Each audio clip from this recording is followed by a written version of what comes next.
मैं ताली चाहता हूँ। महाराज जी, बजाना कि बजवाना? यदि आप ताली बजाना चाहते हैं तो बजा नहीं सकते। दिगंबर मुनिराज कभी ताली बजा नहीं सकते। क्यों? क्योंकि ताली बजाएंगे तो वायु कायिक जीवों की हिंसा हो जाएगी। हमारे जैनिज्म में अहिंसा की बड़ी सूक्ष्म परिभाषा दी गई है। आपने अन्य मतों में देखा होगा, वो पशु पक्षियों को नहीं मारना ही अहिंसा समझते हैं। पशु पक्षी मतलब पंचेंद्रिय जीव, तोता, मैना, कौआ, हंस, बगुला आदि आदि। और पशु मतलब हाथी, घोड़ा, हिरण, गाय, बैल, खरगोश, बकरी आदि आदि।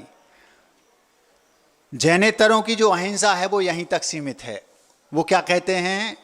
पशु पक्षियों को नहीं मारना, इसका नाम अहिंसा। लेकिन जैनिज्म की अहिंसा बहुत सूक्ष्म है। कितनी सूक्ष्म है? हमारा श्रावक यदि चलता है तो वो चींटी को भी देखकर चलता है, कहीं मर ना जाए। इससे भी एक कदम आगे मुनिराज, वे पिच्छी से उस चींटी के 100 गुने छोटे जीव को, कभी आप देखना, बहुत सूक्ष्म जीव धूप में आपको दिख जाएंगे, इतने सुई की नोक बराबर होते चलते हुए हम लोगों ने देखे, उसको भी पिच्छी से हटाकर बैठेंगे, कहीं उनकी भी हिंसा ना हो जाए। ये आप लोगों की दृष्टि में अहिंसा कहलाएगी। जैनिज्म की अहिंसा इससे भी कई कई कई गुना ज़्यादा सूक्ष्म है। आज आप जैनेतर लोगों से पूछेंगे, अन्य मत वाले लोगों से पूछेंगे, तो वो बोलेंगे कि महाराज, आप उनसे पूछो कि अहिंसा के वर्तमान में सबसे बड़े पुजारी कौन हैं, तो पूरा विश्व एक मत में कहेगा कि इस धरती पर अगर अहिंसा के कोई देवता हैं तो वे हैं दिगंबर जैन मुनि। ये स्पष्टतः वो खुद मानते हैं इस बात को। जैनेतर भी इस बात को अच्छे से स्वीकार करते हैं। एक बड़ी दुखद बात अचानक स्मृति पटल पर आ गई। विदिशा में मैं था, उस समय आचार्य महाराज मंच पर आसीन थे, पूरा संघ विराजमान था। कुछ 10th क्लास के बच्चे और बच्चियां 8-10 थे, वो सारे के सारे आचार्य श्री जी मंच पर आसीन थे और उस मंच पर कुछ प्रोग्राम दे रहे थे। 2014 की बात है। तो उन बच्चों को आपस में कोई नाटक कुछ कर रहे थे, तो एक बिटिया जो 10th क्लास की थी, वो उसको उस समय बोलना था कि हमें हिंसा नहीं करनी चाहिए। तो वो क्या बोलती है? हमें अहिंसा नहीं करनी चाहिए। जैसे आचार्य ने सुना तो सिर पर हाथ रखा। बोलते हैं, बाद में पूरा प्रवचन आचार्य जी ने केवल उस अहिंसा पर 1 घंटे का दिया कि जिस भारत की स्वतंत्रता की नींव अहिंसा थी, उस देश के बच्चे अहिंसा शब्द का शाब्दिक अर्थ नहीं समझते। मतलब वो ये नहीं समझते कि हिंसा क्या है शाब्दिक रूप में और अहिंसा क्या है। जिस जैनिज्म में अहिंसा को इतने सूक्ष्म रूप से व्याख्यायित किया गया है, जिस जैनिज्म में अहिंसा को इतने सूक्ष्म रूप से आचरण में लिया जाता है, उस जैन समाज के कई बच्चे आज भी अहिंसा शब्द की शाब्दिक परिभाषा, शाब्दिक अर्थ नहीं समझते। उसको कहना था हमें हिंसा नहीं करनी चाहिए, तो वो तपाक से बोली हमें अहिंसा नहीं करनी चाहिए। लेकिन टैलेंट भी इतना है कि दूसरा बच्चा जो बाजू में खड़ा था, उसने जल्दी से हाथ में माइक लिया। वो कहता है दीदी का कहने का मतलब ये है कि हमें हिंसा नहीं करनी चाहिए। तो टैलेंट की भी देश में कमी नहीं है और इस बात की भी कमी नहीं है कि आज की शिक्षा में जो मूलभूत चीज़ें हैं उनको भी शामिल नहीं किया जाता। मतलब 10वीं क्लास तक उसको ये नहीं बताया गया कि अहिंसा शब्द का शाब्दिक अर्थ क्या है। ये बहुत विचारणीय, सोचनीय बात है। आप लोग ऐसे विद्यालयों में अपने बच्चों को पढ़ा रहे हैं और गौरव का अनुभव भी करते हैं, ऐसा हमने देखा सुना है। जैनिज्म की अहिंसा कितनी सूक्ष्म है महाराज जी? तो पानी होता, पानी दिखाई नहीं दे रहा। हम लोग जो जीवों को हटाते हैं पिच्छी से, वो तो दिखाई दे रहा है अथवा नहीं भी दिखाई दे रहा है, लेकिन जैन पानी को भी छान कर पीता है। क्यों पीता है? क्योंकि उसे दिख नहीं रहा, लेकिन उसे पता है कि इसमें जीव हैं। उसने कहाँ से जाना? शास्त्रों से। लेकिन विज्ञान ने भी ये सिद्ध कर दिया कि एक बूंद पानी में 36,450 जीव विज्ञान ने निकाल के बता दिए। हमारा जैनिज्म कहता है कि एक बूंद में इससे भी कई गुने ज़्यादा पानी में जीव हैं। ये हमारा जैनिज्म कहता है। तो महाराज जी, फिर आप भी एक प्रकार से अहिंसक पूर्ण नहीं कहलाए। हमारा जैनिज्म इतना सूक्ष्म है कि वो ये कहता है कि महाराज नहीं, उपाध्याय परमेष्ठी नहीं, आचार्य परमेष्ठी गुरुदेव विद्यासागर जी नहीं, केवली भगवान अरहंत परमेष्ठी भी 100% अहिंसक नहीं हैं। क्या कहा? जो समोसरण में विराजमान तीर्थंकर भगवान हैं, वे भी जैनिज्म के अनुसार 100% अहिंसक नहीं हैं। महाराज जी, फिर कौन है अहिंसक? 100% अहिंसक तो जो 8 कर्मों से मुक्त हो गए, सिद्धालय में, जन्नत में, जिसको आप लोग बोलते हैं बैकुंठ, अन्य जो मत वाले हैं, वहाँ पर विराजमान जो सिद्ध परमेष्ठी हैं, केवल मात्र वे अहिंसक हैं। बाकी सब सूक्ष्म देखेंगे तो सब अहिंसक नहीं हैं। आपसे ज़्यादा अहिंसक हम हैं, हमसे ज़्यादा अहिंसक हमारे गुरुदेव हैं, उनसे ज़्यादा अहिंसक अरहंत परमेष्ठी हैं, सर्वज्ञ केवल ज्ञानी। लेकिन उन सबसे ज़्यादा अहिंसक 100% अहिंसक हैं तो सिद्ध भगवान। अब महाराज जी, आपका हमने मान लिया कि आपको 8 कर्मों का अभी बंद हो रहा है, तो आप कथनचित अहिंसक नहीं हैं, क्योंकि सूक्ष्म व्याख्या हो रही है। अरहंत परमेष्ठी जो 4 घातीय कर्म को नष्ट करके केवल ज्ञान को प्राप्त करके सर्वज्ञ बन गए, वे भी अहिंसक नहीं है महाराज जी। ये तो जम नहीं रहा। 3 प्रकार से बताता हूं। पहली बात तो ये कि उनको अभी साता वेदनी कर्म का बंद हो रहा है। इस अपेक्षा से कर्म बंद हो रहा है, इसका मतलब है कि वे अहिंसक नहीं हैं। दूसरा ये कि वे केवली भगवान वर्तमान में तो 8 कर्मों को नहीं बांध रहे, लेकिन उनके पास पूर्व के कर्म सत्ता में हैं। कोई चोर अगर चोरी करता है, मान लो किसी ने चोरी की और चोरी करने के बाद वो व्यक्ति जीवन भर के लिए उसने चोरी का त्याग कर दिया, लेकिन उसके पास पूर्व का चोरी का माल है, तो जो पूर्व का चोरी का माल उस चोर के पास है, उस अपेक्षा से वो अभी सज्जन नहीं कहलाएगा। इस अपेक्षा से भी केवली भगवान अहिंसक पूर्ण नहीं है, क्योंकि उनके पास पूर्व का है। एक और तीसरी और सबसे जबरदस्त बात केवली भगवान की कि वो अहिंसक नहीं है, उनके पास अभी शरीर है। आपके पास सुंदर शरीर हो, किसी का मन आप पर आ गया, आप हिंसक हैं। ये है जैनिज्म की सूक्ष्मता। एक बिटिया हीरोइन बनकर मंदिर गई। आप लोग सुन रहे हैं? हीरोइन समझते हैं? एकदम ब्यूटी पार्लर से सीधी आई और सीधी मंदिर गई, बढ़िया एकदम जबरदस्त ड्रेस और एकदम ऊपर से नीचे तक पोत पात के श्रृंगारित होकर के मंदिर गई। उस मंदिर में एक व्यक्ति पूजन कर रहा था अच्छे भक्ति भाव से। उस व्यक्ति ने उस बिटिया को देखा और देखते ही उसके मन में विकार आ गया। आप अहिंसक नहीं हैं। क्यों? क्योंकि आपको देख करके उसके मनोभाव विपरीत हुए। वो तो हिंसक है ही, उसके भावों में हिंसा आ गई, लेकिन आपके निमित्त से आई, इसलिए आप भी अहिंसक नहीं हैं। महाराज जी, कोई व्यक्ति, कोई महिला, कोई माँ, कोई बहन हीरोइन बनकर मंदिर जाती है, वो हीरोइन पना उसका हेरोइन का काम करता है। हेरोइन समझते हो? हेरोइन होती है ड्रग्स, अफीम, कोकीन आदि आदि। हेरोइन समझते हो? और हीरोइन तो समझते हैं एक्ट्रेस। मतलब आप बहुत ज़्यादा सज धज कर यदि भगवान की पूजन करने मंदिर गए हैं और कोई थर्ड व्यक्ति जो आपको देख करके अपने मन में विकार ला रहा है, ला नहीं रहा, आपके निमित्त से उसके मन में विकार आ गए, तो आप ये बात निश्चित मानिए कि वो तो हिंसक है ही, उसकी हिंसा में आप कारण बने, इसलिए आप भी हिंसक ही हैं। कभी भी इसलिए मंदिर जाओ, सात्विक वस्त्रों को धारण करके जाना चाहिए। वहां से आने के बाद आप हीरोइन बन जाओ, लेकिन आप अगर पहले हीरोइन बन के जाओगे तो वो हेरोइन का काम करेगी। समझ गए?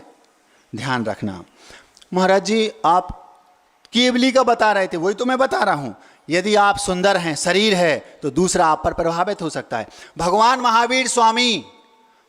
महावीर स्वामी जब तीर्थंकर थे समूह शरण में विराजमान थे, एक नहीं दो नहीं 6 लोग अपने आप को तीर्थंकर बोलते थे। आप लोग सुन रहे हैं? जब भगवान महावीर स्वामी केवली बन गए, समूह शरण में विराजमान हैं, उस समय 6 अन्य लोग अपने आप को तीर्थंकर बोलते थे। क्यों? आपके धन को देखकर, आपकी संपत्ति को देखकर, आपके ऐश्वर्य को देखकर दूसरे के मन में भाव आ रहा है, जलन हो रही है। जलन हुई, इस अपेक्षा से भी तीर्थंकर जो हैं, अरहंत परमेष्ठी हैं, वे भी अभी पूर्ण अहिंसक नहीं हैं। उनके शरीर की सुंदरता को देखकर किसी को जलन हो सकती है, उनके वैभव को देखकर, उनके यहाँ देवता आते हैं, उनके यहाँ बहुत वैभव है, पूर्व का पुण्य था, तीर्थंकर प्रकृति का उदय है, इसको देखकर किसी के भाव बढ़ गए, 6 के भाव बदल गए थे। वो सब कहते थे वो तीर्थंकर है नाथ पुत्र, तो मैं भी तीर्थंकर हूं। भले उसको जलन हो रही, लेकिन आप उसमें कहीं ना कहीं निमित्त हैं। इसलिए सिद्ध भगवान के पास शरीर नहीं होता, इसलिए सिद्ध भगवान के पास कोई संपत्ति, कोई वैभव नहीं होता। क्यों? किसी के मन में हमें देखकर भाव आ गए तो मैं निमित्त बन जाऊंगा उसके हिंसा में, भावात्मक हिंसा में। इतनी सूक्ष्म अहिंसा का वर्णन हमारे जैनिज्म में है।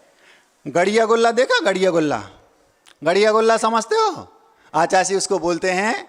ये जो गरीब टाइप के लोग होते हैं ना, बहुत सामान्य, उनकी वो मिठाई है। हमारी मिठाई तो है रबड़ी, पेड़ा, रसगुल्ला आदि आदि, छेना वगैरह वगैरह। उनकी मिठाई है गड़िया गुल्ला। कुछ नहीं होता उसमें, शक्कर को चाशनी बनाओ और लकड़ी के सांचे में डाल दो, 2 मिनट में खोल दो, तो जिस आकार का वो है, उस आकार का वो जो सांचा जिस आकार का बनाए, कभी हिरण का बना रहता, कभी फूल का, कभी हाथी का, कभी बंदर का, तो जैसा आकार उस लकड़ी में पहले से दिया है उसको रखो, उसमें सीरा डालो, उसको खोल दो, तो वो आकार का व्यंजन बन जाता है। मिठाई उसको बोलते हैं गड़िया गुल्ला। आचार्य उसको बोलते हैं सस्ती मिठाई अथवा बॉम्बे की मिठाई, ऐसा आचार्य जी अपने शब्दों में बोलते हैं। वो छोटे गरीब गांवों में चलती, सिटियों में तो आजकल वो नहीं चलती। क्या होता महाराज जी उसमें? भाव हिंसा क्या है, जैनिज्म की हिंसा क्या है, वो बता रहा हूं, फिर मैं आगे की बात रखूंगा। उसमें उन्होंने कहा यदि आपने किसी हाथी को मारा, ये हिंसा है अन्य मतों की, ये जैनिज्म की हिंसा भी है। लेकिन यदि आपने हाथी के आकार का कोई मिठाई भी बना के खा ली, आपको हाथी के हिंसा का दोष लगेगा। यह है जैनिज्म की सूक्ष्म हिंसा। आप लोग सुन रहे हैं? अगर आपने हिरण का, खरगोश का उस गड़िया गुल्ला बना के खा लिया। एक और बात, सादें समझते हो? सादें, हम लोग जब छोटे थे, किसी नई बहू के जो होता है ना, बच्चा होने वाला होता है, तो उसको पहले कोई एक प्रोग्राम होता है, उसको सादें बोलते हैं।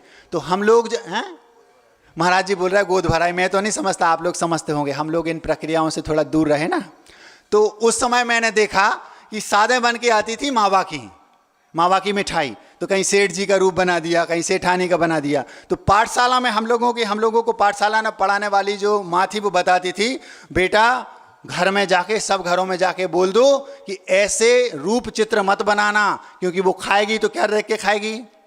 कि जो हमारी सासू माँ है, उनका मान लो उन्होंने वो आकार दे दिया, किसी महिला का रूप बना दिया और सादे बना दी। पहले ये चलता था, आजकल बिल्कुल बंद हो गया, क्योंकि एक तो जमाना मॉडर्न है और दूसरा थोड़े से लोग महाराजों और माताजी लोगों के प्रवचन आदि सुन करके थोड़े से समझदार हो गए हैं। आप लोग हाँ है, आप लोग अपनी सिर हिला रहे, हाँ महाराज जी हम समझदार हो गए, अपने आप को समझदार कह रहे हो।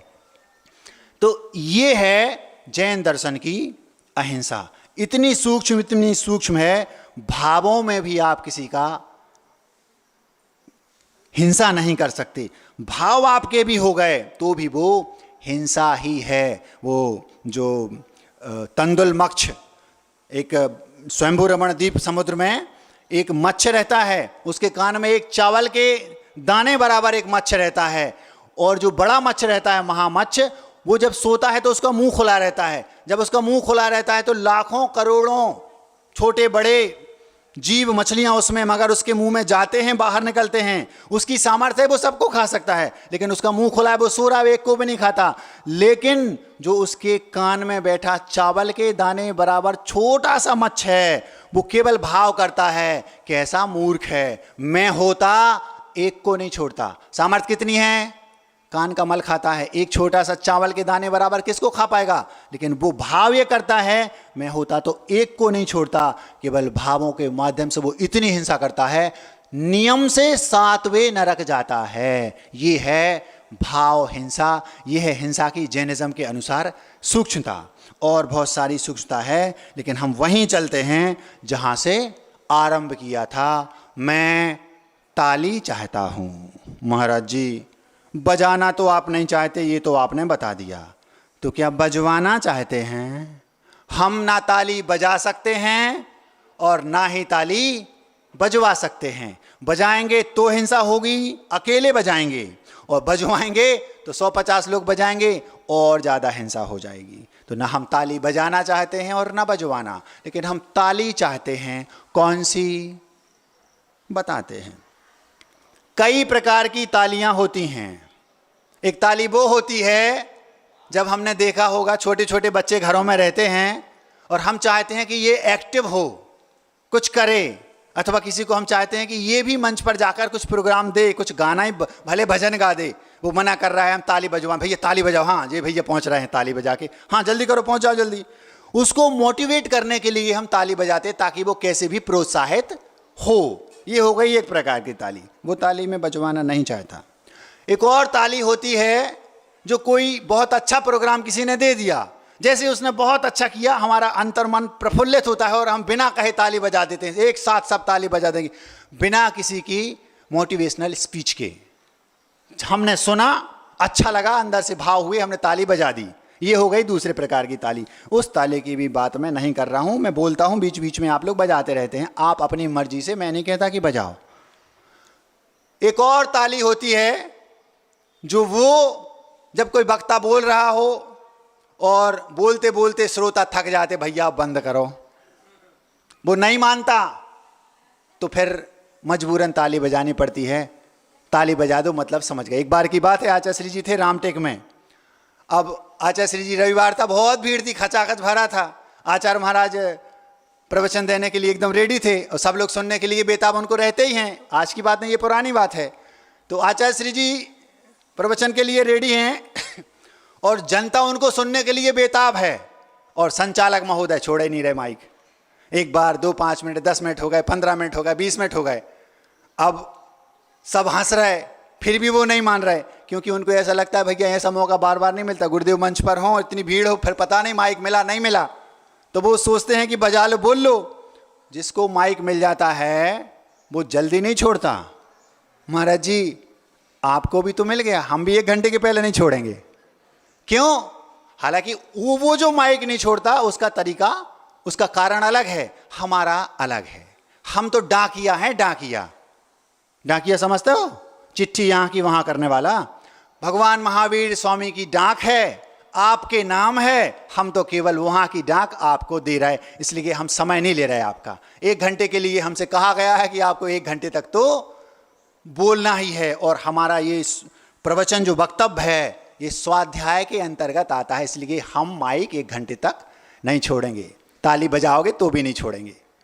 तो उस दिन की बात है, आचार्य महाराज मंच पर बैठे थे और सारे लोग बेताब आचार्य श्री को सुनने। अब वो छोड़ ही नहीं रहे, तो 10-15 मिनट तो लोगों ने सहा, और 10-15 मिनट के बाद जोर से सबने तालियां बजा दी। आचार्य श्री धीरे से बोलते हैं, आपको लोग ज़्यादा पसंद कर रहे हैं, या बंद कर दो।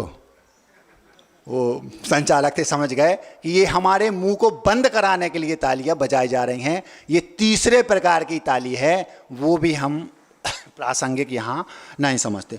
फिर महाराज जी, आप कौन सी ताली की बात कर रहे हैं? वो अलग प्रकार की ताली है। एक ताली और हमने देखी संसद भवन में जो बजाई जाती है, वो एक हाथ से बजती है, डेस्क पर ताली मारते हैं जोर से, ये पश्चिमी सभ्यता की ताली है, वो भी एक चलती है। और भी कई प्रकार की तालियां होती हैं, लेकिन समय हो गया, हम अपनी बात पर आते हैं। वो क्या है? एक सभा में 1000 श्रोता बैठे थे और वक्ता अपनी बात रख रहे थे। जब वक्ता ने अपनी बात रखी तो जो वो श्रोता थे उनमें 2 श्रोता जबरदस्त थे, मास्टरमाइंड थे, इंटेलिजेंट थे, बहुत समझदार थे, विद्वान थे।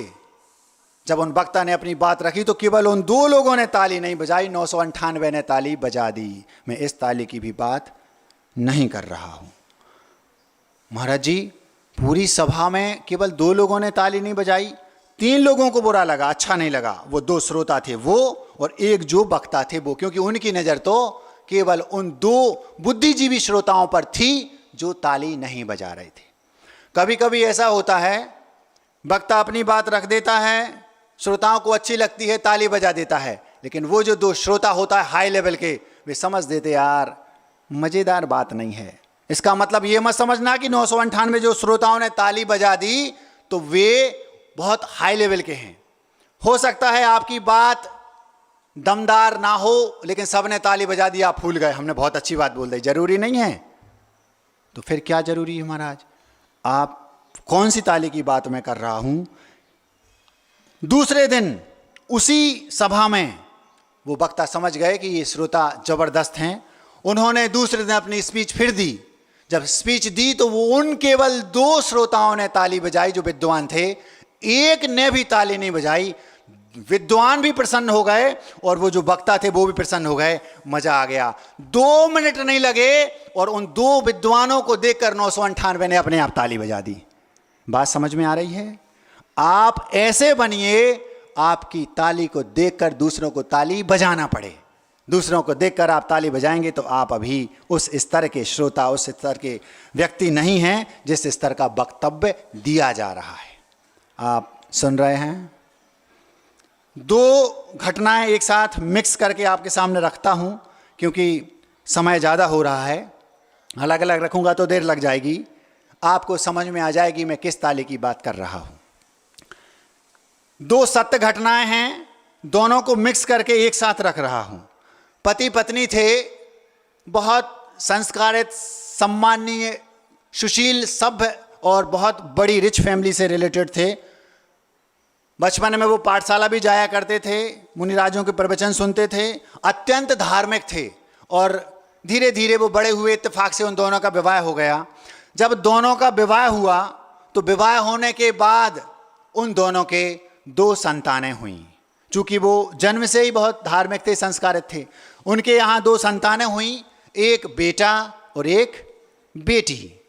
दोनों संतानें अब इतने धार्मिक व्यक्ति थे तो उनकी बेटी भी स्वाभाविक धार्मिक ही होंगे। जिनके माता पिता संस्कारित होते हैं 99% उनके बच्चे संस्कारित होते ही हैं। महाराज जी 99% क्यों लगाया, 1% क्यों छोड़ दिया? क्योंकि पूर्व का तीव्र कर्म का उदय होता है, उसके लिए 1% छोड़ दिया। जैसे श्रेणिक राजा और उनकी पत्नी थी चेलना, वे दोनों छोटे मोटे व्यक्ति नहीं थे। रानी ऐसी थी, इतनी धार्मिक थी कि उसने अपने पति को तीर्थंकर बनाने की भूमिका बना दी। ऐसी पत्नी थी चेलना रानी। और वो श्रेणिक राजा जो थे वो ऐसे थे जो छायक सम्यक्त को उन्होंने प्राप्त किया। कितने कुलीन व्यक्ति होंगे वो, कितने धार्मिक होंगे, जिसको अगले भाव में इस उत्सर्पणी काल का पहला तीर्थंकर बनना है। श्रेणिक राजा को अंगली 24 में महापद्म नाम का पहला तीर्थंकर बनना है।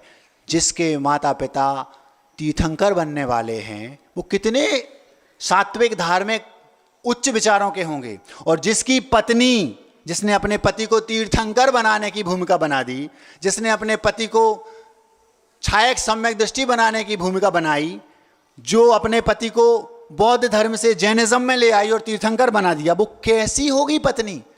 ऐसे धार्मिक पति पत्नी के भी पूर्व तीव्र कर्म के उदय से कुणे के जैसा पुत्र हो गया जो अपने उस पिता को, श्रेणिक को मारने में निमित्त बना।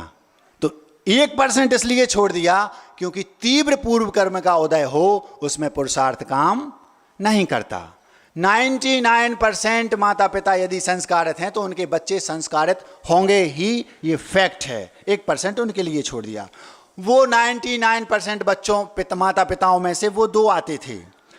2 बेटे हुए उनके, एक बेटी एक बेटा, 2 संतानें। दोनों के दोनों बचपन से ही मंदिर जाते थे, महाराज जियों के पास जाते ले जाते थे। पाठशाला भी उन बच्चों को पढ़ाया। संस्कारों की बात कर रहा हूँ, थोड़ा एकाग्रता से सुनेंगे तो समझ में आएगा। जब थोड़े से बड़े हुए तो जब तक उन्होंने घर में रहे पढ़े तब तक पाठशाला भी गए, माताजी महाराज जी के पास गए, भगवान की पूजन अभिषेक के लिए भी वो जाते तो साथ में हाथ लगवा देते।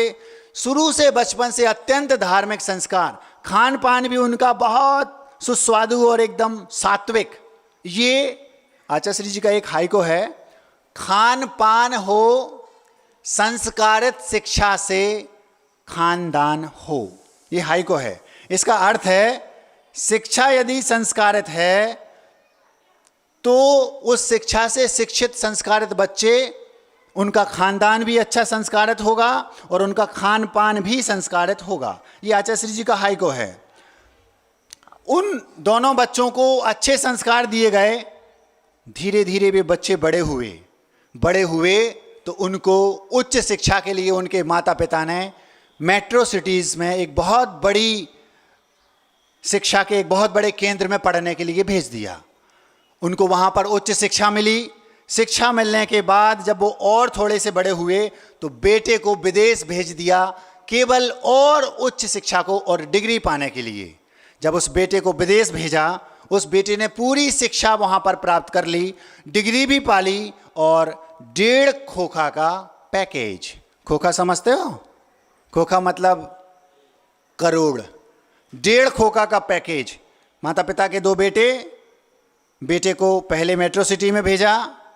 संस्कारित थे वो जन्म से, संस्कार उनको बचपन से दोनों को दिए। बेटी बेटा दोनों को मेट्रो सिटी में भेजा। बहुत बड़े एक शिक्षा के बड़े इंस्टीट्यूट में, नामी गिरामी इंस्टीट्यूट में, प्रसिद्ध इंस्टीट्यूट में उनको पढ़ाया। वहाँ से और उच्च शिक्षा के लिए बेटे को विदेश भेज दिया। बेटे ने लंदन में अपनी पूरी शिक्षा प्राप्त की, डिग्री प्राप्त की और वहीं पर एक जैन भारतीय कन्या से जो महाराष्ट्रियन जैन थी। ये 2 कहानियों को एक साथ जोड़ के बोल रहा हूँ, आप ध्यान से सुनेंगे तो समझ में आएगा। महाराष्ट्रियन जैन कन्या से उसने विवाह करने की अपने पिता और माँ के सामने बात रखी। पिता ने कहा, बेटा तुम्हारा पैकेज इतना है, तुम इतनी अच्छी शिक्षा प्राप्त करके इसने अच्छे पोस्ट पर पहुँच गए हो, भारत आ जाओ। यहाँ आकर के चाहो तो उसी कंपनी में जो, क्योंकि मल्टीनेशनल कंपनीज होती हैं, वही कंपनियाँ भारत में कई जगह पर, जैसे नोएडा है, गुड़गांव है, दिल्ली है, मुंबई है, पुणे है, इनमें वो रहती हैं। अथवा वो विदेशों में हैं तो उसी कंपनी में जाके कर सकते हो। बेटा बोला, नो डैड, हम वहीं रहना चाहते हैं। बच्चे संस्कारित थे। महाराष्ट्रियन जैन लड़की से उसने विवाह कर लिया। विवाह हो गया, वो सुखपूर्वक अपना जीवन जीने लगे। अब आई बेटी की बारी। बेटी थोड़ी सी बड़ी हुई और बड़ी हुई। जब वो महाराज जी लोगों के पास रहती थी तो उस बेटी को इस बात का प्रण दे दिया, बेटा अगर तुम बाहर पढ़ने जा रही हो, इतना ध्यान रखना, मैं ये नहीं कह रहा हूँ कि तुम विवाह मत करना, मैं ये नहीं कह रहा हूँ कि तुम अरेंज मैरिज ही करना, तुम चाहो तो प्रेम विवाह भी कर सकती हो, क्योंकि आजकल ये कल्चर है। इतना ध्यान रखना, केवल जैन लड़के से विवाह करना, इंटरकास्ट मैरिज नहीं करना। उसने नियम ले लिया, कायसर कर लिया और चली गई। अब आप देखना 1% जो मैंने छोड़ रखा था क्या हो रहा है। वो बिटिया वहाँ पर पढ़ी, जो एक अच्छा इंस्टीट्यूट था। पढ़ने के बाद वो बड़ी हुई और तो उसने वहीं एक बहुत बड़े मल्टीनेशनल कंपनी में, जो भारत में ही थी, मेट्रो सिटी में, उसमें उसकी जॉब लग गई। उसका पैकेज भी 40-45 लाख के आसपास था। अब उसका नियम था, मैं विवाह करूंगी तो केवल अपनी इंटरकास्ट मैरिज नहीं करूंगी। कर्म का तीव्र उदय कह लो, अथवा खोनी को यही मंजूर था ऐसा कह लो, अथवा वो 1% की जो बात बोली थी वो कह लो, कुछ भी कह लो, आपको जो कहना हो। उस बिटिया ने किसी एक कंपनी में, जो प्राइवेट कंपनी थी जिसमें उसकी जॉब थी, ये सत्य घटना है, वहाँ पर उसने जॉब शुरू कर दी। एक बहुत सुंदर, सुशील, सभ्य, देखने में सुंदर, लेकिन उस बिटिया से 1 वर्ष उम्र में कम और जैनेतर लड़का जो था, वो उसके हृदय में पहली बार उसको छुआ। किसने छुआ? उस बेटे ने, जो बेटा उसी कंपनी में जॉब करता था लेकिन जैनेतर था। उस बेटे ने उस बिटिया के हृदय को पहली बार छुआ, मतलब उसको लगा, उस बेटे ने उसके दिल में जगह बनाई, यूं समझ लो। और पहली बार वो उस पर आकर्षित हुई। तुरंत उसके दिमाग में बात आई, मेरा कायोसर पूर्वक नियम है, ये लड़का जैनेतर है। जैसे उसके दिमाग में ये बात आई कि ये लड़का जो है जैन धर्मावलंबी नहीं है, उसने कहा मुझे इससे दूर रहना है। लेकिन कर्म का तीव्र उदय कह लो, संस्कारित बिटिया थी, धीरे धीरे धीरे धीरे समय बीतता गया, पता नहीं क्यों वो उसके हृदय में और जगह बनाता गया। 4-5 साल बीत गए। जब माँ ने कहा बेटा तुम बड़ी हो गई हो, अब हम चाहते हैं कि तुम्हारा विवाह कर दें, वो बिटिया बोलती है माँ जिससे आप हमारा विवाह करना चाहती हो उसको हमने ढूंढ लिया है। आप लोग सुन रहे हैं? मैं उस बेटी की बात कर रहा हूं जो संस्कारित है, बचपन से संस्कार दिए गए। मैं उस बेटी की बात कर रहा हूं जिसका कायोत्सर्ग पूर्वक नियम है कि मैं विवाह करूंगी तो अपनी ही कास्ट के बेटे से करूंगी। अब कर्म का तीव्र उदय कह लो, उसने अपनी माँ के सामने जब ऐसी बात रखी, माँ महाराज के पास आई और महाराज से बोलती है महाराज जी मैं ये जानना चाहती हूँ आखिर हमारी संस्कारों में कमी कहाँ रह गई। आप लोग हो सकता है इस दौर से गुजरे हों, परिस्थितियाँ कुछ भी करा सकती हैं, होता है, लेकिन आप पूरी बात सुन लेंगे तो आपको बुरा नहीं लगेगा, क्योंकि कर्म कुछ भी करा सकता है, ये हम पहले ही रख चुके हैं 1% वाली बात में। अब माँ ने कहा, महाराज जी बोले घबराओ नहीं, चिंता नहीं करो, उसको यहाँ ले आओ। उसको महाराज जी के पास लाया गया। महाराज जी ने कहा बेटा देखो 1-2 वर्ष में ऐसी ऐसी स्थिति बनेगी। आखिर वो नहीं मानी, खूब समझाया। महाराज जी बोलते हैं मैं आपकी आचार्य श्री जी से आधे घंटे बात कराऊंगा, आचार्य श्री जी के पास मैं आपको ले चलता हूँ, चलो। उसको आचार्य श्री जी के पास ले गए। आचार्य श्री जी ने उसको समझाया बेटा देखो ऐसा ऐसा है, लेकिन वो कहती है महाराज जी हम केवल हमें अब विवाह करना बाकी है, हम उनको 5 वर्ष पहले से पति मान चुके हैं। जब परिस्थिति पानी सिर के ऊपर हो गया तो कोई कुछ नहीं कर सकता, और आखिर उन्होंने विवाह कर लिया। गुरुदेव ने कहा उनसे संबंध मत बनाना, माता पिता से कह दिया। माता पिता तटस्थ हो गए। 2 वर्ष बाद एक ऐसी जबरदस्त घटना घटी, सुनने योग्य है। जब 2 वर्ष बीत गए तो 2 वर्ष बाद एक रात वो माता पिता जो घर में थे, अब देखो माता पिता के 2 बेटे, एक बेटा विदेश में है और एक बिटिया भारत में है, घर में कौन है? केवल माता पिता। मैं पूछना चाहता हूं आपने अपने बच्चों को अपने साथ नहीं रहें इसके लिए जन्म दिया था? आपने अपने बच्चों को जन्म अपने लिए दिया था कि उन बच्चों के लिए? बेटे आपके हैं, एक विदेश में है और एक मेट्रो सिटी में, और पिताजी कहाँ हैं? माताजी पिताजी घर को उदासीन आश्रम बना के रखा है, अलग से उदासीन आश्रम में जाने की जरूरत नहीं है, क्योंकि घर उदासीन आश्रम पहले बन गया, कोई है ही नहीं, खाली घर है, बूढ़े माता पिता दोनों रहते हैं। आपकी क्या इच्छा है वो आप जाने, मैं तो आपके सामने हकीकत रख रहा हूं। क्यों हुआ महाराज ये? संस्कार तो दिए थे, संस्कार तो दिए, लेकिन और अच्छा पढ़ाने के चक्कर में बच्चे हाथ से बाहर चले गए। एक और बात, जो किसान होता है, किसान, उस किसान को अपने खेत में जो लहलहाती हुई फसल होती है उसको देखकर इतना आनंद आता है पूछो मत। उससे भी कई गुना ज्यादा आनंद उस माँ को, उस पिता को अपने घर के आंगन में बच्चों को किलकारियां मार मार कर खेलते हुए बच्चों को देखने में आती हैं। आपके बच्चे तो आपके आंगन में खेल ही नहीं रहे, आपको आनंद आएगा क्या? इसी दिन के लिए आपने अपने बच्चों को जन्म दिया था कि हम जन्म देंगे, जीवन भर उनकी समस्याओं की पूर्ति करेंगे, उनकी खुशी के लिए हम अपनी खुशी को छोड़ देंगे। क्यों आपने अपने बच्चों को जन्म दिया था? कोई बात नहीं, आगे चलते हैं। रात में 2 बजे जब वो दोनों पति पत्नी, जो बिटिया थी जिसका बेटा दूसरी जाति का था, विवाह हो गया, रात में 2 बजे 2 वर्ष बाद अचानक पिताजी जो नगर में थे उनके हार्ट में माइनर अटैक आया, बहुत छोटा सा झटका लगा। माँ रात में 2 बजे हॉस्पिटल ले गई। जब रात में 2 बजे हॉस्पिटल ले गई, अगर बेटे बेटी को हमने अपने लिए पैदा किया होता, अपने पास रखा होता, भले उनको शिक्षा थोड़ी कम दी होती, संस्कार दिए होते, तो रात में बूढ़ी माँ को, अपने पति को हॉस्पिटल नहीं ले जाना पड़ता। कौन ले जाता? बेटा। लेकिन बेटा तो विदेश में है, फोन भी लगाएंगे तो 3 दिन बाद आ पाएगा, और बिटिया मेट्रो सिटी में है, उससे तो कनेक्टिविटी टूट गई क्योंकि उसने नियम को भी तोड़ दिया, गुरुदेव की बात भी नहीं मानी और उसने हमारी धुलवा दी। कोई बात नहीं। तो महाराज जी क्या संस्कार काम नहीं करते? अभी बता रहा हूँ, सत्य घटना है, सीधी सीधी रख रहा हूँ, आपको सब समझ में आ जाएगा।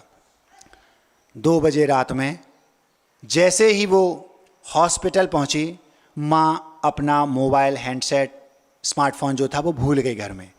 जब वो हॉस्पिटल पहुँची, डॉक्टर ने तुरंत इमीडिएट उसको चेक किया। चेक करने के बाद कहा घबराने की बात नहीं है, ये 2-4 गोलियां ले लो, माइनर अटैक था, ठीक है, 2-4 दिन आप रख सकते हैं यहाँ पर, चाहें तो ले जाएं, कोई बहुत बड़ी बात नहीं है।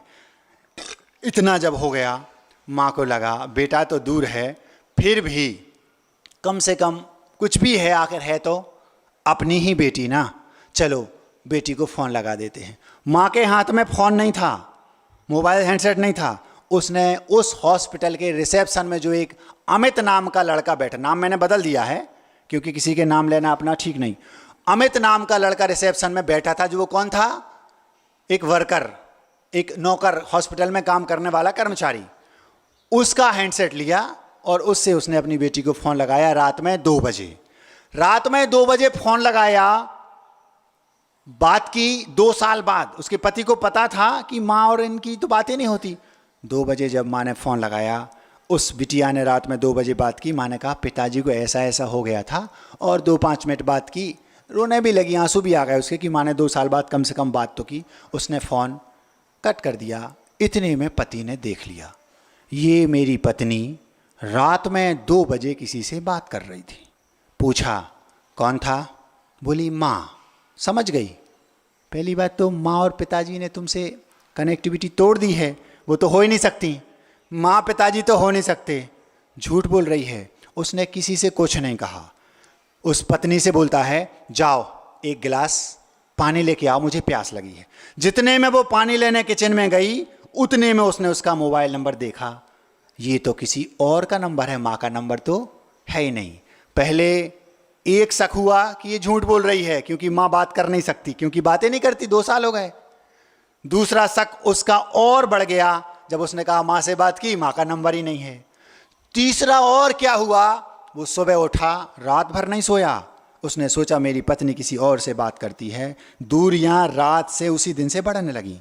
जब उसने नंबर देखा तो दूसरा उसको वो मिल गया क्लू की देखो नंबर भी माँ का नहीं है, इसका मतलब है 100% मेरी पत्नी झूठ बोल रही है।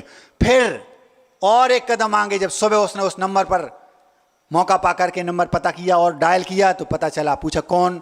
बोला मैं अमित बोल रहा हूं। जैसे उसने कहा मैं अमित, शक जो था वो पक्का हो गया कि पहली बात तो माँ बात नहीं करती और आप बोल रही माँ से बात कर रहे, झूठ बोल रही। दूसरी बात वो नंबर मैंने देखा वो माँ का नहीं था और का था। तीसरी बात नंबर मैंने लगाया तो वो बोल रहा है मैं अमित बोल रहा हूं। इसका मतलब है ये रात में 2 बजे अमित से बात करती है। ये उसके दिमाग में बैठ गया। आप भी होते तो यही सोचते। ये होता ही है। हमारे यहाँ एक गाथा आती है, जिस व्यक्ति को हम चाहते हैं, जो व्यक्ति हमें पसंद है, उसकी लाख बुराइयां हमें दिखाई नहीं देती, केवल हमें उसकी अच्छाई ही दिखाई देती है। और जिस व्यक्ति को हम हेट करते हैं, जो हमें पसंद नहीं है, जो हमें अच्छा नहीं लगता, उसमें लाख अच्छाइयां भी हों, केवल हमें उसमें बुराई दिखती है। ऐसा होता है। आपका बेटा 1000 बुराइयां हों उसमें, लेकिन मेरा बेटा तो लाखों में एक है, ऐसा आपके मन में धारणा होती। क्यों? क्योंकि आप उसे चाहते हैं, आपका बेटा है। और दूसरे का अगर वो कितना भी अच्छा हो, लेकिन आप अपने मन ही मन में कंपटीशन उससे करते रहते हैं। अरे वो नंबर हमारे बेटे से ज़्यादा जरूर आ गए उसके, लेकिन वो नकल करता है, हमें पता है, उसमें एक कमी नहीं है, लेकिन आप में कमी 1000 देखेंगे। क्यों? क्योंकि आप उसे पसंद नहीं करते। जिसको आप चाहते हैं उसकी लाखों कमियों को आप ढकेंगे, ये फैक्ट है। और जिसको आप नहीं चाहते उसकी लाखों अच्छाइयों को आप दबाते हैं। आप अपने घर के अंदर देख लीजिए, अगर आपको अपनी बड़ी भाभी से स्नेह है, वो कमियां, दाल सब्जी अच्छी भी नहीं बनाएंगी, नहीं कभी कभी हो जाता है, वैसे तो वो रोज बहुत अच्छा भोजन बनाती हैं। क्यों? क्योंकि आप उनको पसंद करते हैं। और जो छोटी भाभी हैं वो आप उनको पसंद नहीं करते। एक दिन अगर महीने में गलत बना दी, जब देखो जब बनाना आता नहीं है, हमारे भैया को बना रही हैं, बस आप ऐसा बोलते हैं। क्यों? कमी कहाँ है? क्या बोल रही वो? बनाना, भोजन बनाना नहीं आता, वो तो भैया जी को, हमारे भैया को बना रही हैं बस।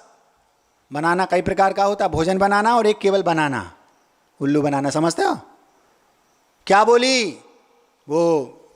उसने अपनी माँ से जो बात हुई, जो वो बेटा था, उस बेटे ने कहा कि 3 कारण हैं, फैक्ट है ये, हमें से रात में बात करती है। अब उस बेटे ने अपनी माँ को फ़ोन लगाया, माँ मैं आज बहुत दुखी हूँ, रात भर नहीं सोया, ऐसी ऐसी बात है। बेटा मैंने तो तुम्हें उसी दिन कहा था, कितनी बिंदु गिनाए थे। माँ ने, उस बेटे की माँ ने भी उसको बताया था, जब उसने कहा माँ मैं एक जैन लड़की से विवाह करना चाहता हूँ, तो उस माँ ने अपने बेटे से कहा बेटा देख लो, वो तुमसे 1 वर्ष बड़ी है। नहीं माँ, वो बहुत अच्छी लड़की है। वही बेटी जिसे आज तुम नफरत कर रहे हो, अभी आज ही से 2 बजे के बाद से, वो उस समय जब तुम्हारी माँ समझा रही थी तब क्या बोलता था? नहीं माँ, आजकल तो कल्चर है, 1 आध वर्ष में होता क्या है, सचिन तेंदुलकर की पत्नी तो 6 वर्ष बड़ी थी माँ, ऐसा माँ को समझा दिया। सचिन तेंदुलकर की पत्नी अंजलि 6 वर्ष बड़ी है उससे। माँ ये तो आजकल का कल्चर है माँ, इसमें कोई ज़्यादा अंतर नहीं आता, ऐसा उसको समझा दिया। माँ ने कहा बेटा वो हमारी जाति की नहीं है। माँ ये कुछ नहीं, क्या होता है माँ, हमारी कंपनी में पढ़ती, एक साथ पढ़ते हैं, एक साथ काम करते हैं। फिर माँ ने तीसरा बिंदु गिनाया, बेटा उसका पैकेज तुम्हारे पैकेज से ज़्यादा है, कोई फर्क नहीं पड़ता माँ, वो बहुत अच्छी लड़की है। तीसरी बात गिना दी। चौथी बात माँ ने कहा, माँ बेटा हम लड़के वाले हैं, वो लड़की वाली है, और शास्त्रों में भी लिखा है, सामान्य से जनपद सत्य भी है कि लड़के वालों को लड़की वालों से हर क्षेत्र में 1 कदम ऊंचा होना चाहिए, नहीं तो घर उनका अच्छे से चलता नहीं। एक्सेप्शन अलग बात है। नहीं माँ ये पुराना कल्चर है, तुम पुराने ज़माने की बात कर रही हो, ऐसा कुछ नहीं है, वो बहुत अच्छी लड़की है। 5वीं बात माँ बोलती है, बेटा वो बेटी बड़े घराने की है, पैसे वाले हैं, हम छोटे हैं, चल जाएगा। नहीं माँ वो बहुत अच्छी लड़की है, हम उसको 5 साल से जानते हैं। क्यों? आपके पट्टी आपके दिमाग पर, आंखों पर क्यों पड़ी थी? जिस समय आप सामने वाले को अच्छा मानते हैं उस समय उसकी एक कमी नहीं दिखती, क्योंकि वो बहुत अच्छा है। आज 1000 कमियां वो माँ को उल्टा बेटा बता रहा है, माँ वो 2 बजे बात करती है, माँ वो झूठ बोलती है, माँ वो ऐसा करती है, माँ वो वैसा करती। और जो कमियां 5 सालों में आपने नज़रअंदाज की थी, एक एक को उघाड़ उघाड़ कर वो रख रही है। क्यों रख रहा है बेटा माँ के सामने? क्यों? क्योंकि अब वो उसे प्रेम नहीं करता, क्योंकि उसके मन में फितूरी बैठ गई। खेत में कीड़ा लग जाए तो फसल बर्बाद होती है, और दिमाग में कीड़ा लग जाए तो नस्ल बर्बाद होती है। नस्ल समझते हो? नस्ल मतलब पीढ़ी। खेत में कीड़ा लग गया, फसल बर्बाद हो जाएगी, और दिमाग में कीड़ा लग गया, शक का कीड़ा उसके दिमाग में लग गया, अब घर बर्बाद। ऐसे लाखों परिवार हैं दुनिया में, वर्तमान में ऐसे लाखों परिवार हैं जिनके दिमाग में केवल उस बेटे जैसी कीड़ा है, शक का। सच्चाई कुछ नहीं है, केवल उसके दिमाग में कीड़ा भरा है। जितने लोगों के दिमाग में ऐसा कीड़ा भरा है, उनसे मेरा कहना है, मन की बात मन में रखने से, क्या कहा? मन की बात मन में रखने से फासले हो जाते हैं। फासले समझते हो? दूरियां। मन की बात मन में रखने से फासले हो जाते हैं, और मन की बात कह देने से फैसले हो जाते हैं। उसने क्या कहा? उसने क्या किया? मन की बात को मन में रखा, वो कीड़ा उसकी नस्ल को, पीढ़ी को खा जाएगा। अगर वो मन की बात उसी समय अपनी पत्नी के सामने रख देता, फैसला उसी दिन हो जाता। क्या हो जाता? सच्चाई खुल जाती। कुछ नहीं, मन की बात मन में रखोगे तो फासले हो जाएंगे, दूरियां हो जाएंगी। उसने मन की बात को मन में रखा, दूरियां इतनी बढ़ गई, इतनी बढ़ गई, इतनी बढ़ गई, एक एक दिन एक एक बरस जैसा बीतने लगा। जिसको वो पहले कहता था मैं इसके बिना एक पल नहीं रह सकता, अब वो कह रहा है मैं इसके साथ एक पल नहीं रह सकता। क्यों? क्योंकि पहले उसे उससे प्रेम था, अब उसके दिमाग में कीड़ा भरा है। दिमाग में कीड़ा भर गया, क्या करना था उसको? उसको बात करनी थी। आज जितने भी लोग इस दौर से गुजर रहे हैं, लाखों करोड़ों लोग इस देश में ऐसे होंगे जिन्होंने प्रेम विवाह किया, लेकिन आज दूरियां हैं। तो उनसे मेरा कहना है, आप एक बार सामने वाले को अपनी सारी जो दिमाग में भरी है गंदगी, उसको रख के तो देखो। 75%, 75% केस ऐसे हैं जो इसी केस जैसे हैं। सच्चाई कुछ भी नहीं है, लेकिन केवल दिमाग में कीड़ा भरा है बस। आप मन की बात मन में मत रखो। अब भी अपनी पत्नी को बुलाओ, अथवा अपने बेटे को बुलाओ, अपने पड़ोसी को बुलाओ, जिससे मनमुटाव है उसके पास जाओ और उसके सामने रखो, हम आपके बारे में ऐसा ऐसा सोचते हैं। और जिसको लग रहा है कि उनको मेरे दिमाग में है, आप जाकर उनसे पूछ लो, भैया हमें बता तो दो कि हमारी गलती कहाँ है।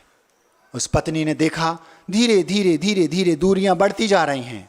उसने कहा, मन में मत रखो, फासले हो रहे हैं, आप कह दो, फैसला हो जाएगा। उस पत्नी ने अपने बेटे से, अपने पति से निवेदन किया, कम से कम मुझे बताओ तो आप एकदम से उस दिन से चेंज क्यों हो गए।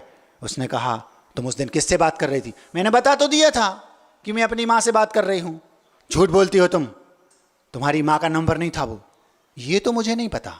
तो एक काम करो ना, आओ हम माँ से फ़ोन लगा के पूछ लेते हैं। माँ को फ़ोन लगाया, माँ उस रात आपने किससे बात की थी? आपसे। मैंने बेटी से।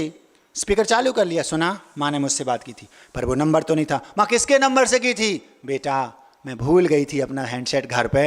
हॉस्पिटल गई तो वहाँ पर रिसेप्शन में एक अमित नाम का लड़का बैठा था, उसके फ़ोन से बात की थी। पति पानी पानी हो गया। यदि ऐसे 75% जो लोग हैं जिनके घरों में दूरियां बढ़ गई हैं, यदि आप 2 मिनट में उसी समय सामने आमने सामने बात कर लो तो 75% केस आज समाप्त हो जाएंगे। लेकिन आप क्या करते हैं? फसल बर्बाद होती है, नस्ल बर्बाद होती है, दिमाग में कीड़ा भर लिया बस। आप क्या करते हैं? हम बड़े बाप के, हम क्यों कहें, कुछ नहीं बोलते। परिणाम ये निकलता है कि दूरियां बढ़ती बढ़ती बढ़ती बढ़ती बढ़ती और बढ़ती जाती हैं, और एक दिन ऐसा आता है कि तलाक की नौबत आ जाती है। अगर वो बिटिया सफाई, वो पति आकर के उससे पूछता नहीं, वो पत्नी जाकर पूछते नहीं, बताओ हुआ क्या, तो क्या होता? ये होता कि वो पति आता और आकर के बोल देता, ये है पेपर, इस पर साइन कर दो। लेकिन उस बिटिया ने क्या किया? उसने अपनी बात रखी, बताओ तो सच्चाई क्या है। परिणाम ये निकला, उनका जो गृहस्थ जीवन था टूटते टूटते वापस जुड़ गया।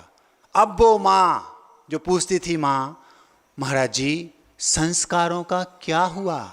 ये संस्कार उसको माँ ने घर में दिए थे, बेटे अगर दूरियां पड़ जाएं ऐसे सुलझा लेना।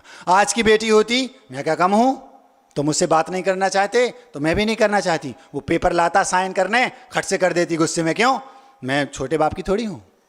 दूरियां बढ़ती जाती बढ़ती जाती। संस्कार काम करते हैं।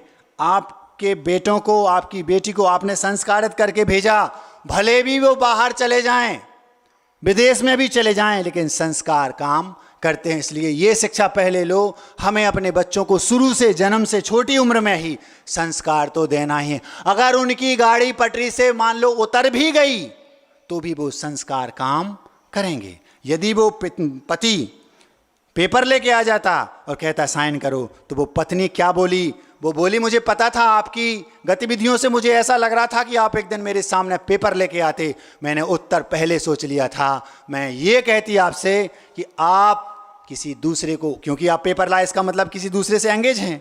अगर दूसरे से एंगेज हैं तो आप उससे विवाह कर लो, लेकिन मैं आपको नहीं छोड़ूंगी, क्योंकि मैंने बचपन में सीखा है पति परमेश्वर होता है। ये संस्कार काम करते हैं।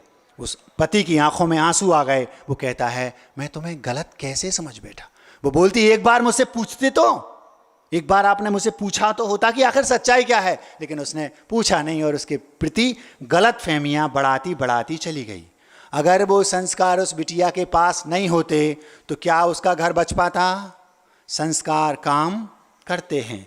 खान पान हो संस्कारित शिक्षा से, खानदान हो, ये हाइको है, वहाँ पर लिखा है, सुबह मैंने पढ़ा था तो सोचा इसी को आपके सामने रखते हैं। अगर शिक्षा संस्कारित है, हमारा खान पान भी संस्कारित होगा। मतलब हम जानेंगे कि क्या खाने योग्य है, क्या खाने योग्य नहीं है। और खानदान मतलब हमारा जो परिवार है वो भी संस्कारित होगा। शिक्षा संस्कारित होनी चाहिए। आपके बच्चों को आप शिक्षा तो दे रहे हैं लेकिन संस्कार नहीं दे रहे। परिणाम क्या निकलेगा? वे बच्चे विदेश तो जाएंगे लेकिन वापस नहीं आएंगे। परिणाम क्या निकला? वो बेटा जो विदेश गया था, माँ ने फोन लगाया, बेटा पिताजी को माइनर अटैक आया था। बेटा अपनी पत्नी से, जो महाराष्ट्रियन पत्नी थी, उससे बोलता है, सुनो अपन एक काम करते हैं, अपन वापस देश चलते हैं, वहाँ मल्टीनेशनल कंपनी तो है ही, इसी कंपनी में देश की भी शाखा है, देश में भी, भारत में भी, अपन वहीं चलते हैं। माता पिता को वहीं अपन पास में बुला लेंगे, बुढ़ापे में उन्हें कौन साथ देगा? ये थे संस्कार। वो संस्कार वहाँ भी काम कर रहे। शिक्षा आपने भले उच्च दिला दी लेकिन संस्कार घर में बच्चों को देकर आपने बाहर निकाला। अगर संस्कार देकर नहीं निकाला होता तो वो बेटा क्या कहता? डैड आप पैसे में भेज दूंगा, इलाज करा लो। माँ मेरे पास टाइम नहीं है। लेकिन संस्कार थे। उस बेटे ने अपनी विदेश से जॉब छोड़कर वापस भारत आ गया और मेट्रो सिटी में उसी कंपनी में यहां जॉब करके माता पिता को अपने पास बुलाया और जीवन की अंतिम सांसों तक अपने माता पिता के साथ रखा। यह है संस्कारों का महत्व। या तो आप उनको उच्च शिक्षा दो मत, क्योंकि दोगे तो आपसे दूर हो जाएंगे, और अगर देना है तो संस्कारित करके दिलाओ। वो संस्कार बीच में भले पटरी से गाड़ी उतर जाए लेकिन वो संस्कार वापस आ जाएंगे। वो संस्कार के कारण उसके माता पिता को उसने साथ में रखा और बेटी का जीवन टूटते टूटते बच गया। महाराज जी, लेकिन वो जो उसने नियम लिया था उसका क्या हुआ? उस बेटी ने नियम लिया था महाराज जी से, फिर 1% में वो आ गए, ऐसा हो गया। लेकिन उस बिटिया ने ऐसा किया, चेलना का काम किया, चेलना का। उसने इतने संस्कार थे उसके जन्म से, धीरे धीरे धीरे धीरे जैसे समय बीतता गया, मंदिर ले जाने लगी, पूजन कराने लगी, गुरुदेव के पास ले गई। गुरुदेव ने 1 बार 2 बार 3 बार उसको भगाया। जिन लोगों ने, जिन बेटियों ने इंटरकास्ट मैरिज कर ली है फिर भी वो जैनिज्म को नहीं छोड़ रही, वो ये ना समझें कि अब हम जैन से दूर हो गए। कभी ऐसा करना मत। मान लो तीव्र पाप कर्म के उदय से पूर्व के उस 1% वाले में आप आ गई हो बेटियों, जिनने विवाह इंटरकास्ट कर लिया, आपको चेलना बनना है। क्या किया उसने? उसने अपने पति को जैनिज्म से ओतप्रोत कर दिया और धीरे धीरे धीरे ये स्थिति बनी। गुरुदेव के पास गए, आचार्य श्री जी मैं आहार देना चाहती हूँ। आचार्य श्री जी ने 1 बार में भगा दिया। फिर 6 महीने बाद पहुँचे, आचार्य श्री जी हमारे पति 100% जैनिज्म को फॉलो करने लगे हैं, मैं तो पहले से ही हूँ। आचार्य श्री जी हम आहार देने की भावना रखते हैं। आचार्य श्री ने कहा बाद में आना। 2-3 बार भगाया। जब उन्होंने देख लिया, समाज के मुखिया को बुलाया। ये ऐसा करते हैं क्या? जाते हैं? महाराज जी जैनों से ज़्यादा पालन करता है वो, हमने देखा 2-2 घंटे मंदिर में बिताता है। उसको जैन बना दिया है। आचार्य श्री ने जब पक्का कर लिया, उसको आशीर्वाद दे दिया, हाँ तुम आहार भी दे सकती हो, दे सकते हो, और चौका भी लगा सकते हो। आज वो दोनों चौका लगाते हैं और हम लोग आहार करके आए। आचार्य श्री जी के आहार उसके चौके में हुए। इससे आप ये अर्थ मत लगाना महाराज जी हम नियम लेके नियम तोड़ दें, तोड़ना नहीं। अगर तीव्र कर्म के उदय से ऐसा हो भी गया तो उन लोगों के लिए यह है, अभी सारे रास्ते बंद नहीं हुए हैं। आप गुरुदेव के पास बार बार जाइए। अगर आपके अंदर प्यास है तो अभी भी देर नहीं हुई है। संस्कारों का परिणाम यह था कि दोनों बेटी और बेटे, उस बिटिया ने अपने पति को जैन बना लिया। जब चेलना एक बौद्ध पति को तीर्थंकर बनाने की पात्रता रखती है। शृणक राजा बौद्ध धर्म के अनुयायी थे, चेलना जैन धर्म के अनुयायी नहीं थी। उसने अपने पति को जैन, शादी के बाद, विवाह के बाद छायक सम्यक दृष्टि बना दिया। संस्कारों के कारण उसको बचपन में चेलना को उसके माता पिता ने संस्कार दिए थे। उसका परिणाम ये निकला कि छायक सम्यक दृष्टि बनाया, तीर्थंकर बना दिया। तो आप अपने पति को जैन नहीं बना सकती क्या? उनसे कह रहा हूं जो इस दौर से गुजर चुके हैं। जो नहीं गुजरे उनसे तो यही कहना है, बेटा गलती मत करना, क्योंकि 2-3 साल में भूत उतर जाता है, फिर ना घर के रहते ना घाट के। और आपको संस्कार नहीं दिए गए। अगर आप संस्कारित हैं तो कोई बात नहीं, कहीं भी छोड़ दो। संस्कारित नहीं हैं तो गड़बड़ है। आज बच्चों को पाठशाला भेजने में हमें शर्म आती है, हम बैकवर्ड कहलाते हैं। अगर उन बच्चों को नहीं भेजा गया होता तो क्या होता? आप देख लो, समय ज़रूरत से ज़्यादा हो गया है, अब मिठाई इतना ही पर्याप्त समझता। महाराज जी आप ताली बजाना की बात कर रहे थे, ये ताली, ये बात अगर रखी जाए और आपके दिमाग में बैठ गई, आपके चेहरे बता रहे हैं कि इस बात को कोई विद्वान सुनेगा तो निश्चित ताली बजाएगा। ये ताली मैं चाहता हूं, बजवाना नहीं, आप खुद बजाएंगे। इतना ही पर्याप्त समझता हूं। अब मिठाई, शीर्षक है गुरु ने हमें जो चोला दिया है मैला कभी वो होता नहीं। चोला समझते हो? चोला मतलब सिंदूर नहीं, चोला मतलब मुद्रा, ड्रेस। ये जो दिगंबरत्व है ना, जो दिगंबर का बाना चोला हमें दिया है गुरुदेव ने, वो मैला नहीं होता कभी। मीठापन इसका है इतना, कौन कहे कैसा है कितना, रस लेता ही रहता है हरदम, छैला कभी वो सोता नहीं। गुरु ने हमें जो चोला दिया है मैला कभी वो होता नहीं। उपकारी अद्भुत पग पग पे, ना कोई ऐसा दूजा जग में, देता ही देता रहता है हरदम, धेला कभी वो लेता नहीं। गुरु ने हमें जो चोला दिया है मैला कभी वो होता नहीं। धेला समझते हो? धेला, धेला मतलब पैसा।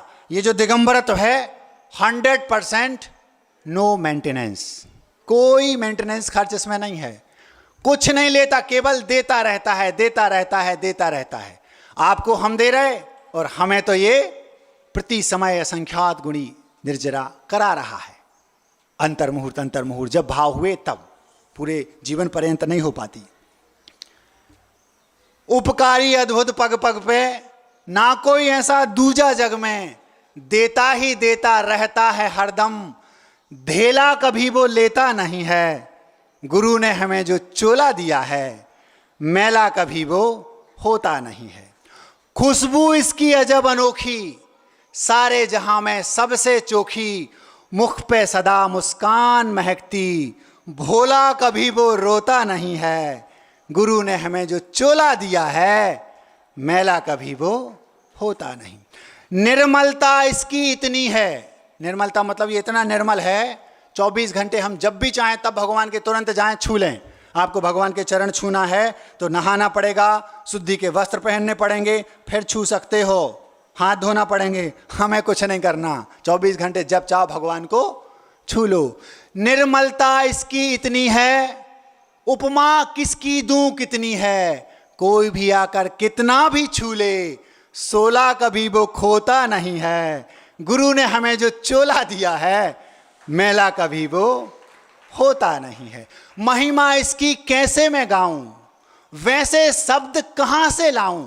मैं चाहता तो हूं कि इस दिगंबरत्व की जो चूल्हा गुरुदेव ने मुझे दिया है, इसकी मैं महिमा का आपके सामने बखान करूं, लेकिन मैं कैसे करूं, वो शब्द ही नहीं है जिनसे मैं बोल पाऊं। टूटे फूटे शब्दों में बोल पाता हूं, क्योंकि वो प्रशस्त शब्द आज हैं नहीं जिनसे इसकी महिमा का बखान किया जा सके। वो मुंह बना नहीं जिससे इसकी व्याख्यान किया जा सके। महिमा इसकी कैसे मैं गाऊं, वैसे शब्द कहां से लाऊं, बढ़ती ही जाती है कीमत इसकी, कोयला कभी वो होता नहीं। गुरु ने हमें जो चोला दिया है मैला कभी वो होता नहीं। पानी की बूंदें सबको भिगोती, रेशम मलमल या हो सूती। कोई भी वस्त्र आप पहन लो, चाहे रेशम का, चाहे मलमल का, चाहे सूती, चाहे ये चाहे वो, लेकिन यहाँ तो वस्त्र हैं ही नहीं। आप भीग जाओगे तो आपको चेंज करना पड़ेंगे, निचोड़ना पड़ेगा। यहाँ कुछ नहीं, भीगे 2 मिनट में सूख गए।